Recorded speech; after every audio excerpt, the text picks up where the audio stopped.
आज तुम्हारे बाण लक्ष्य तक क्यों पहुंच नहीं पा रहे हैं अर्जुन?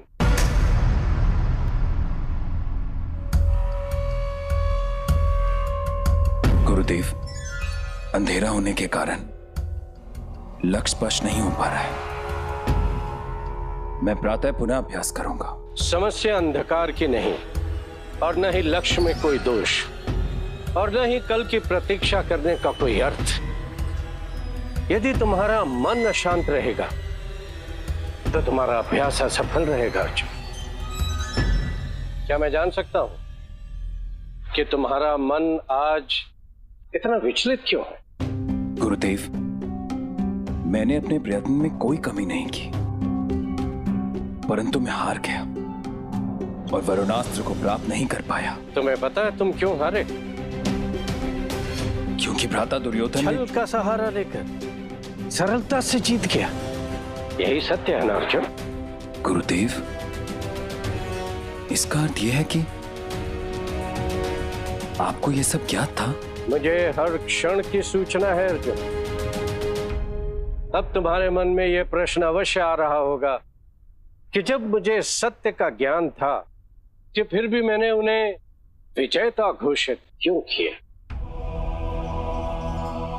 क्षमा करें गुरुदेव, परंतु यह सत्य है। कारण यह था कि मैं अपने सबसे प्रिय शिष्य को यह शिक्षा देना चाहता था कि आश्रम के बाहर तुम्हें इसी तरह के छल कपट का सामना करना पड़ेगा। तुम्हारे हार का कारण ही यह है अर्जुन कि तुम अपने शत्रुओं के लिए सचेत नहीं थे। गुरुदेव, ऐसी स्थिति में विजय का क्या मार्ग है? वही जिस पर तुम सदैव चलते आ रहे हो। तुम्हें हर वस्तु से सीखते रहना पड़ेगा, चाहे वो तुम्हारे लिए जय हो या पराजय। परंतु गुरुदेव, जब अंधकार में कुछ भी स्पष्ट ना दिख रहा हो,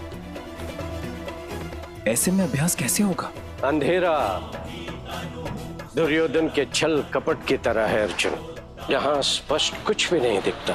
इसलिए अपने मन पर नियंत्रण कर इसी में एकाग्रता से अभ्यास करते रहो तो तुम्हारे सारे लक्ष्य सिद्ध हो जाएंगे।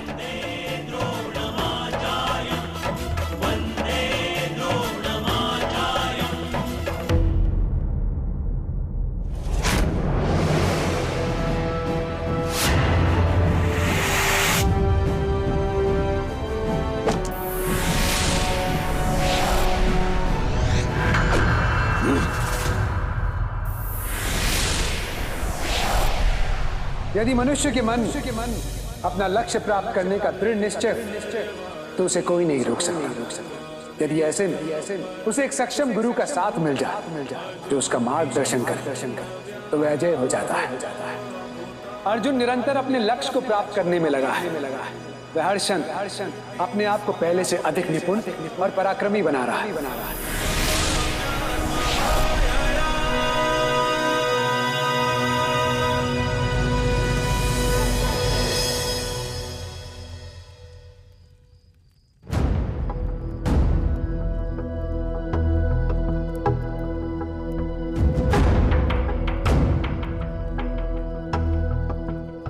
भोजन ग्रहण करो।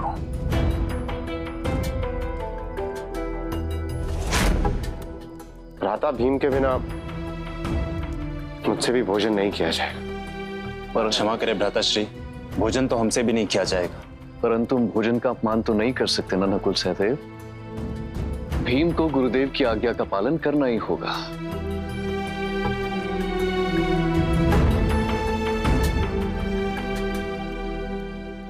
भ्राताश्री, मेरा भोजन हो गया।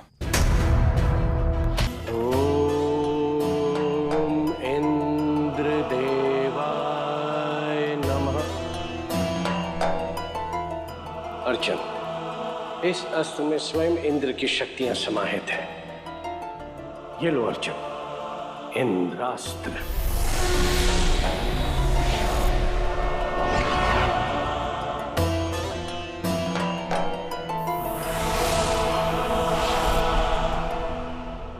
गुरु द्रोण मानो अपने शिष्यों के दिव्य अस्त्र का भंडार ही खोल दिया। क्योंकि अर्जुन इन सभी में श्रेष्ठ है तो ये तो स्वाभाविक है उसका भंडार दिव्यास्त्रों से तो भरना ही था। यहाँ एक और इन सभी की शिक्षा समाप्त होने को है, पर कर्ण को उसके गुरु तो अभी अभी मिले हैं। मैंने धनुर्विद्या का अभ्यास किया है गुरुदेव। अभ्यास से कुशलता प्राप्त होती है, अपनी कुशलता का प्रमाण दिखाओ। जो आज्ञा गुरुदेव।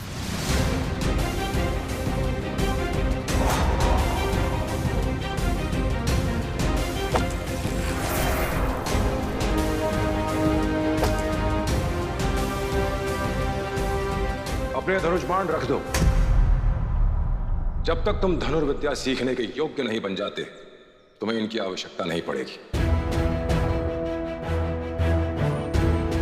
जैसी आज्ञा गुरुदेव।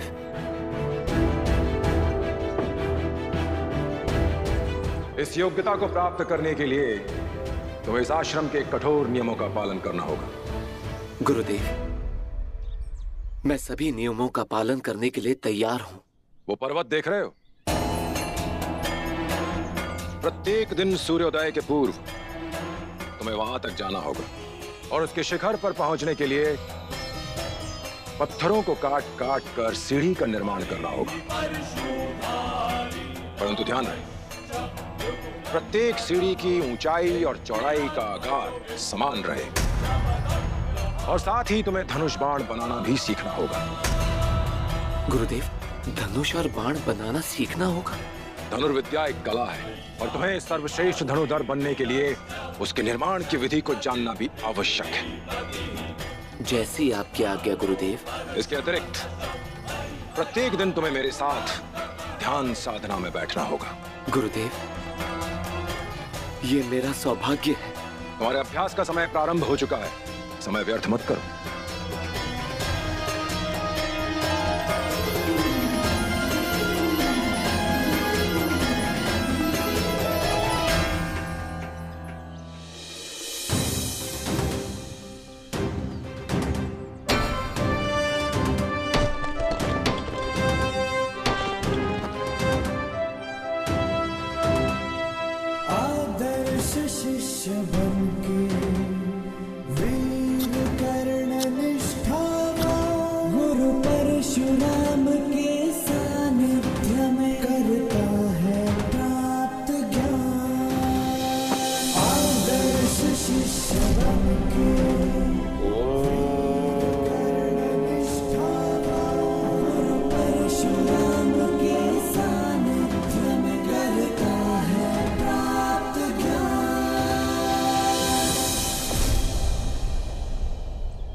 हर मनुष्य का अपने सत्य के साथ एक चरित्र जुड़ा होता है।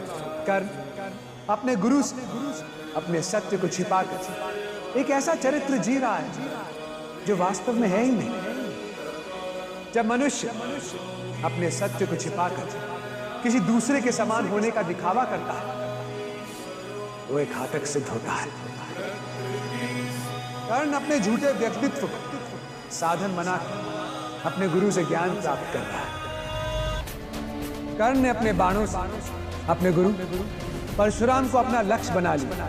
वो परशुराम जो साधारण मानव की पहुंच से परे है, जो अपने मन की गति से अपना स्थान परिवर्तित करते हैं उनकी गति का पीछा करते करते कर्ण अपने मन की गति से अपने लक्ष्य को भेजने में सफल हो गया। वहीं दूसरी ओर अर्जुन अपने एक और नए लक्ष्य के निकट पहुंच चुका है। तुम सभी मेरे पास आओ।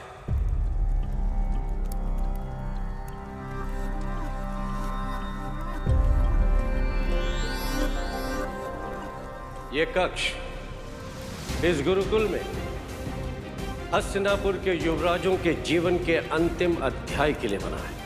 अब जो तुम्हें शिक्षा मिलेगी वो तुम्हारे लिए शारीरिक, मानसिक और आध्यात्मिक की चुनौती होगी। स्मरण रहे, कठिन परिश्रम का फल उत्तम ही होता है। और अब मैं परीक्षा के लिए चुने हुए शिष्यों को एक एक करके यहां आमंत्रित करूंगा।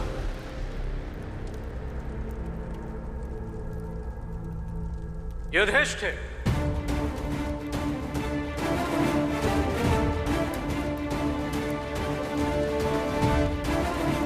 अर्जुन,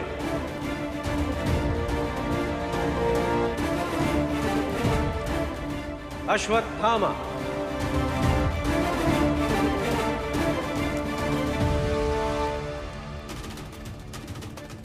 दुर्योधन,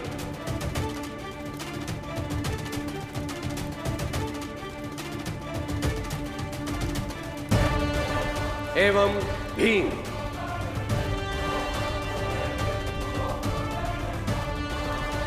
इस परीक्षा का महत्व केवल शब्दों से ही नहीं बताया जा सकता।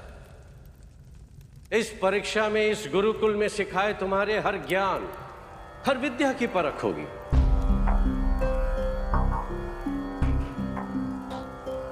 इसलिए धैर्य से, आत्मविश्वास से आने वाली चुनौतियों का सामना करना। और अब मैं जिस मंत्र का उच्चारण करूंगा, तुम सभी अपना ध्यान उस पर केंद्रित करो।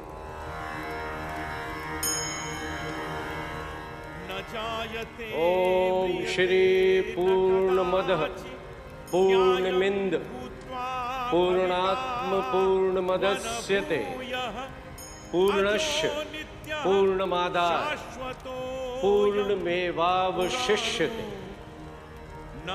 ओम शांति शांति शांति। वहां प्रवेश पाने के पश्चात हमें क्या करना होगा गुरुदेव? मैंने तुम सभी को वो सारे दिव्य अस्त्र दिए हैं जिसे प्राप्त कराना मेरी क्षमता में था, किंतु वो सारे दिव्यास्त्रों से शक्तिशाली है ब्रह्मास्त्र।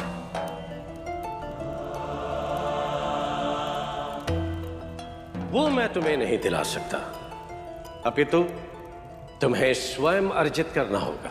गुरुदेव, ब्रह्मास्त्र की विशेषता क्या है? ब्रह्मास्त्र ब्रह्मा जी के प्रमुख अस्त्रों में से एक अस्त्र है। मात्र एक बार प्रयोग करने से शत्रु के साथ साथ पृथ्वी का एक बड़ा भाग भी सर्वनाश हो जाता है,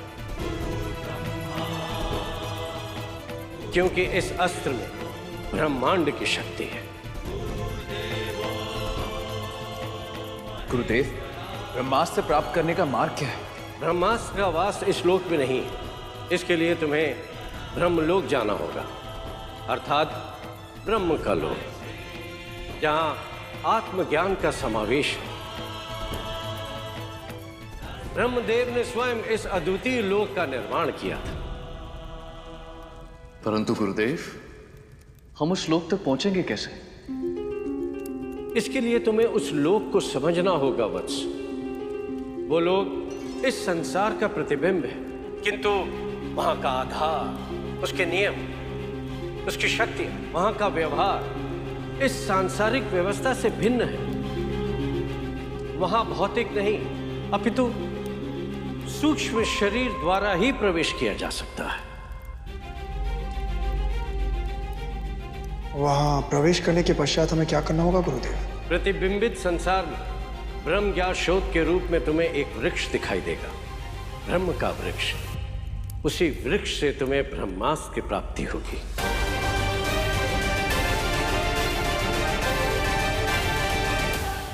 क्या हुआ विशालकाय भीम?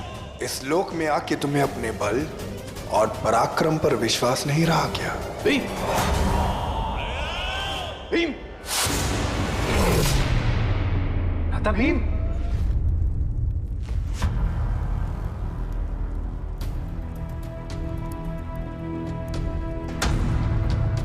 भीम, तुम एक उत्तम योद्धा हो, किंतु तुम्हारे सर्वश्रेष्ठ योद्धा बनने के मार्ग में तुम्हारा एक क्रोध तुम्हारे समक्ष बाधा बनकर खड़ा है, और इस क्रोध के कारण ही तुम्हारा ध्यान भंग हो रहा है वत्स।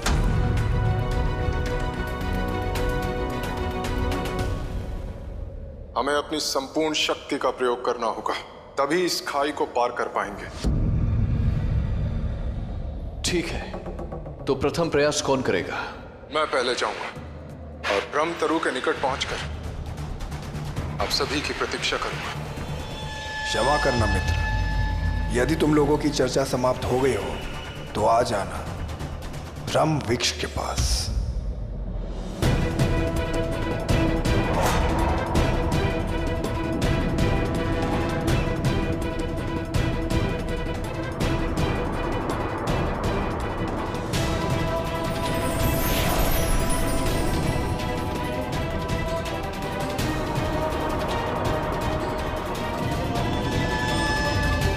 विश्वासघात! महाबली दुर्योधन के साथ विश्वासघात! मित्र दुर्योधन!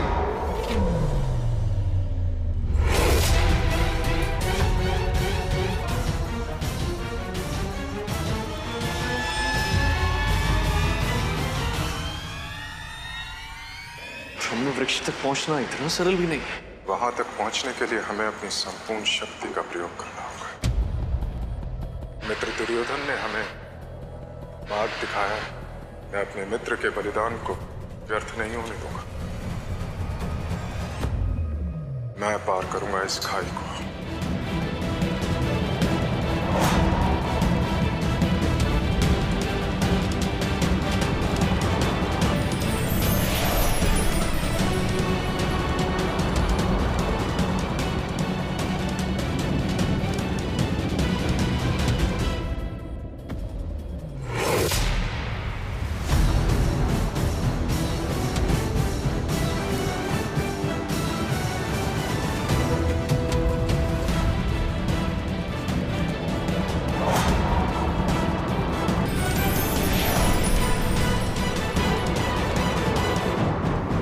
भ्राता!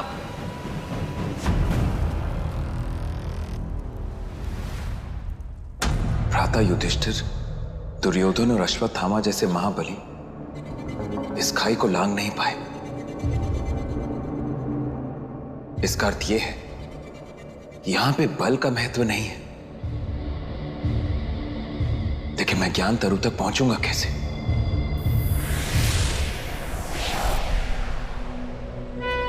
जीवन में ऐसे अवसर कई बार आते हैं जब ऐसा प्रतीत होता है कि सामने के सभी मार्ग बंद हो चुके हैं। ऐसे में दो उपाय शेष हैं। व्यक्ति अपनी यात्रा वहीं समाप्त कर दे, अथवा ध्यान का सहारा लेकर अपनी भीतर बसी शक्तियों को जागृत करने का प्रयास करे। और जब भी कोई ऐसा करने सफल हो जाता तो वह असंभव को संभव बना देता। अर्जुन भी जिस स्थिति में उसे इसी एकमात्र उपाय का सहारा लेना होगा। परंतु प्रश्न ये कि क्या अर्जुन ऐसा कर पाए?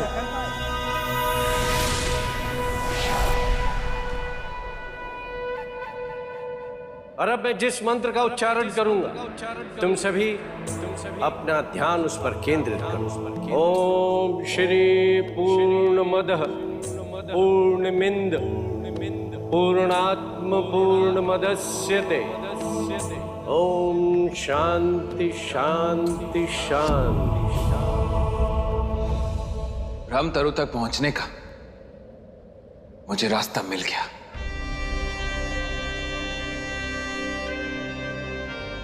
अहम ब्रह्मास्मि, अहम ब्रह्मास्मि।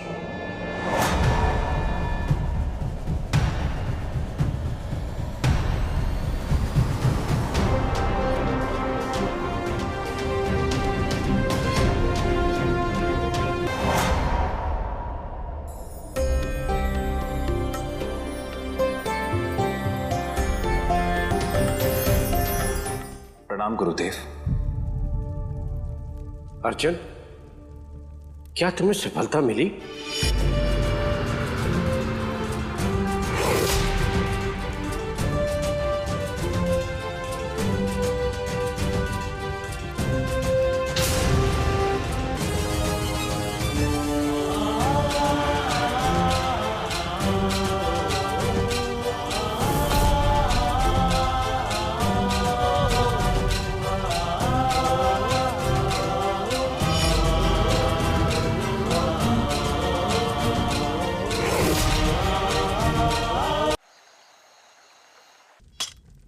मैं और मेरा शस्त्र दोनों इस चुनौती के लिए तैयार हैं। शस्त्र से तो हम विजय प्राप्त कर लेंगे सहदेव, परंतु कौरवों के छल कपट का भी सामना करना होगा। मुझे तो इस अवसर की ही प्रतीक्षा थी। एक पटखनी में ही उस दुर्योधन का सारा छल कपट बाहर निकाल दूंगा।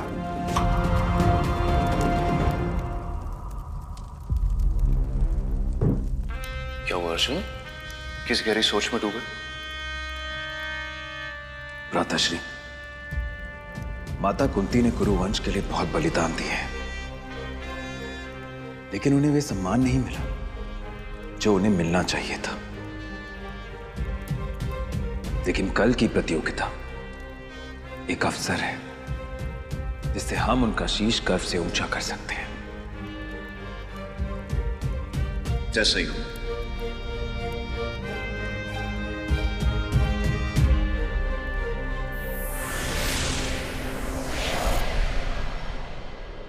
अर्जुन ने सत्य ही कहा। उनकी माता कुंती को कुरुवंश से वो सम्मान मिला ही नहीं जो मिलना चाहिए था। पति महाराज पांडु एक ऋषि द्वारा शापित हुए और उन्होंने सब कुछ छोड़कर वन में रहने का निर्णय कर लिया। ये नियति ही तो थी कि अपने पति की संतान प्राप्त करने की इच्छा के कारण उन्हें ऋषि दुर्वासा के मंत्रों के बारे में बताना पड़ा, जिसका जाप करके उन्होंने धर्मराज, वायुदेव और इंद्रदेव का आह्वान किया और युधिष्ठिर, भीम और अर्जुन का जन्म हुआ। उन्होंने वही मंत्र महाराज पांडु की दूसरी पत्नी माद्री को दी और अश्विनी कुमारों के आह्वान से नकुल सहदेव का जन्म। महाराज पांडु और मांद्री की मृत्यु के पश्चात माता कुंती अपने 5 पुत्र के साथ हस्तिनापुर लौट आए। एक और जहां कर अपने सत्य को छुपाकर शापित हुआ था, दूसरी ओर उसकी माता कुंती अपने ही सत्य को छुपाकर अपने बाकी पुत्रों के साथ शापित ही तो हो रही थी।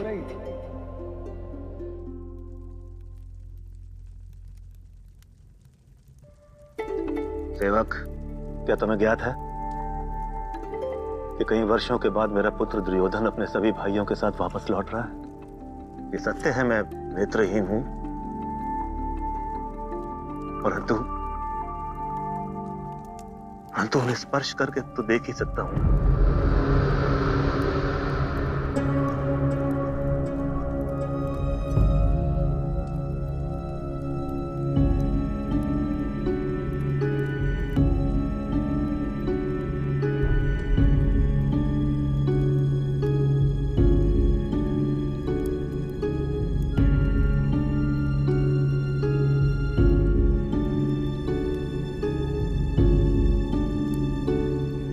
दुर्योधन, आपने मुझे पहचान लिया पिताश्री? हाँ, मैं तुम्हारी ही तो प्रतीक्षा कर रहा था पुत्र।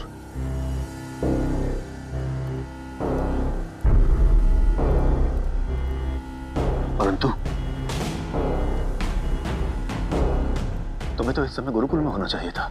नियम के अनुसार कोई राजकुमार अपने गुरु की अनुमति के बाद ही राज्य में आ सकता है। परंतु एक पुत्र जो अपने पिता से अपार प्रेम करता है, उसे अपने पिता से मिलने के लिए नियमों के बंधन नहीं रोक सकते।